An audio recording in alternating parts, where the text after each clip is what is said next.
Okay, so I'm Patrick, and I'm the leader of opposition.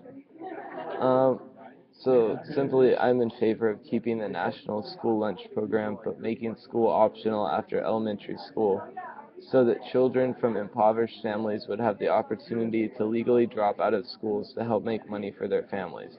This would release distracted, uninterested, unmotivated students from our school system, in turn cutting class sizes, taking away kids that would have the potential to become a distraction for serious students, allowing the same amount of tax money to benefit a smaller number of kids, in turn strengthening their education. Moreover, all of this would not cost anything to enact and would also lessen the number of kids on the national school lunch program. Okay, so in response to your speech, first and foremost, cutting the school lunch program while still forcing these impoverished children to go to school wouldn't only be harsh, I mean, it'd be ludicrous. These kids already don't really want to be at school. I mean, they've got other things on their mind if they're living in poverty. And if you're depriving them of, I mean, what could be the one guaranteed meal they have a day, I mean, that's just, and telling them that they have to go to school, I mean, that's just going to create more problems in the classroom.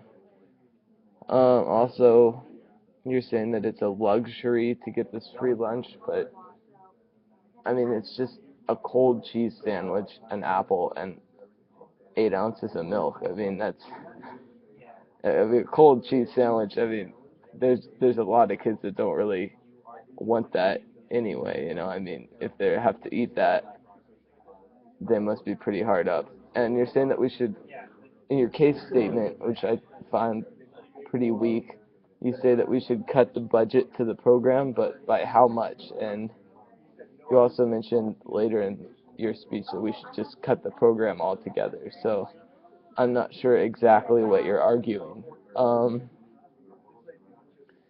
you also mentioned that uh,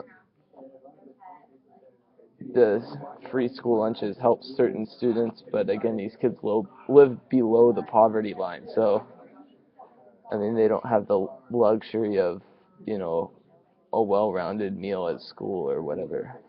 And the National School Lunch Program also offers discounted meals for other families, but I mean, how much could the discount possibly be? A hot school lunch is typically $2 according to the School Nutrition Association. So I mean, it's not like they'd be getting that big of a discount anyway. It's not really costing anything, and that $2 is for.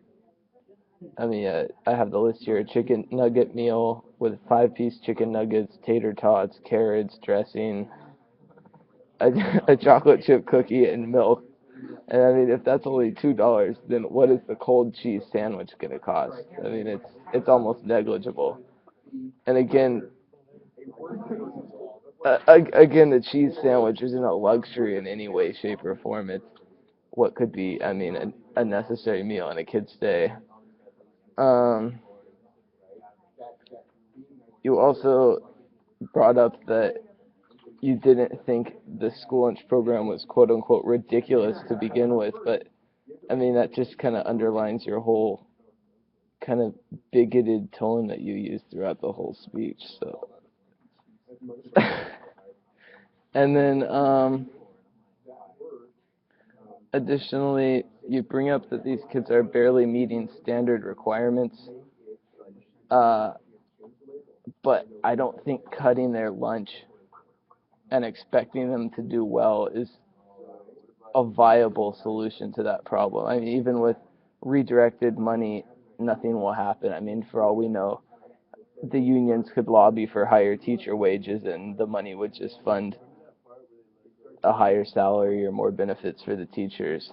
Um, you also bring up that you're worried about these kids dropping out, like these impoverished kids dropping out, but are you worried about keeping them there or getting rid of them? Because if you cut their free lunch, that'll just give them maybe like the last straw on the camel's back, and they just say, "Screw it, I'm done."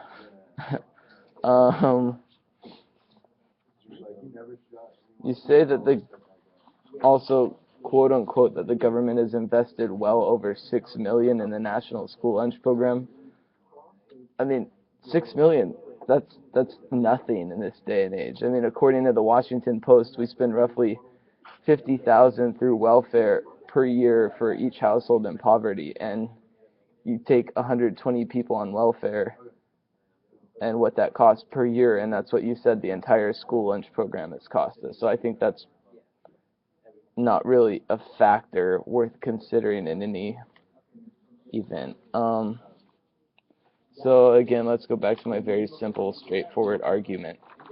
I think we should lower the minimum working age for kids and from 16 to maybe 12, and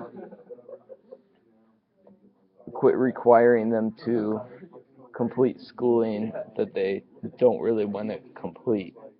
Uh, I mean, this would allow impoverished kids to go to work earlier to help feed their families, and would get these unmotivated kids out of the classes, and it would in turn cut class sizes and give us less kids to spread our resources over. So, thank you. That's it.